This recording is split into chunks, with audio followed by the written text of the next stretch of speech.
Well, the main stories as the Minnesota Vikings descend upon Buffalo Orchard Park to take on the Bills Week 10 is, of course, Stefon Diggs. The Minnesota Vikings Minneapolis Miracle man. First time he's squaring off against his former team. Vikings trading him in 2020, and also the Vikings got Justin Jefferson in return in the trade. Also, Cam Beasley in a roundabout way with some of the extra picks. But first time squaring off against Diggs, and I just wanted to ask Vikings fans, how do we feel? How do you feel about Diggs? I loved his story when he came in as a fifth-round pick out of Maryland, worked his way up, did the damn thing, Minneapolis Miracle, all that stuff. But how do we feel in general? So we want to talk through our feelings, because it's important to talk about feelings as opposed to just cramming it down, just be like, we're fine. We're fine. But I love Diggs' story, where he stayed at home in Maryland.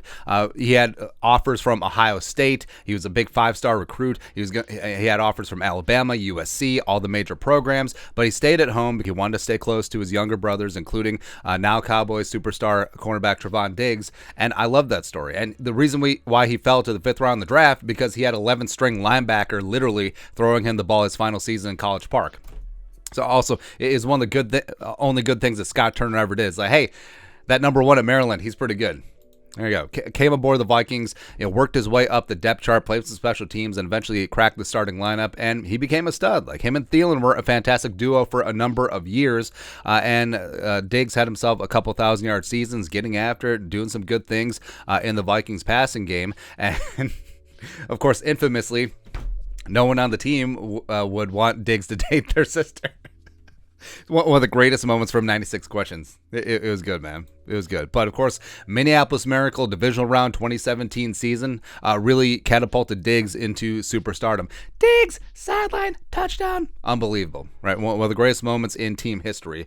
But then, it didn't quite work out. So after 2017, he did book his first 2,000-yard seasons. But then, some of the, hey, maybe it's time to get out of town. Maybe some of the cryptic tweets started coming out and all the stuff. And, it's time for a new beginning. And eventually the Vikings were just like, yeah, whatever.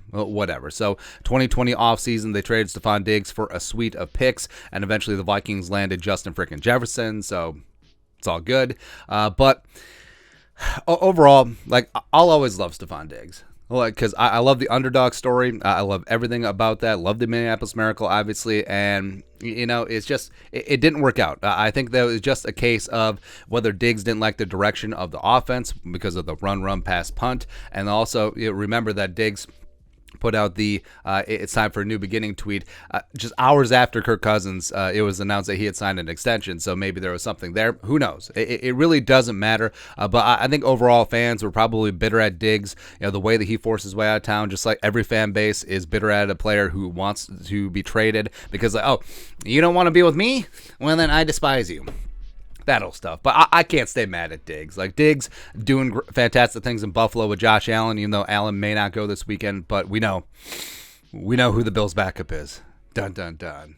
So I love seeing him thriving. He is still one of the best receivers in the game. He's one of the cleanest route runners out there. And I still root for him. And also, it's easy to root for him when he's in the opposite conference and all that stuff. But I think it's like when you have a breakup, right? Initially, you're bitter, but in the Vikings case, and also in Diggs' case, you find someone else who's pretty fantastic, who's maybe better and also younger, in Justin Jefferson. And then Diggs got him some Josh Allen. So it all worked out. So now when you get together, it isn't awkward. So you can be like, hey, we had some good times. That's right. Even though, the breakup, it is what it is. But I'm rooting for Diggs, just not so much Sunday. So how about Caleb Evans and Patrick Peterson? How about we shut down Diggs for 1 catch for 3 yards on 4 targets, whoever the quarterback is? Okay. How about that? And then Diggs can have a phenomenal rest of the season. Don't care. But that's it. Your thoughts and our thoughts. How do you feel about Stefon Diggs a couple years removed from the trade? Let us know your thoughts and our thoughts in the comment section below. Subscribe for daily Vikings takes. Want to support the work? Put a little something in the Venmo. But till next time, Skol, production value.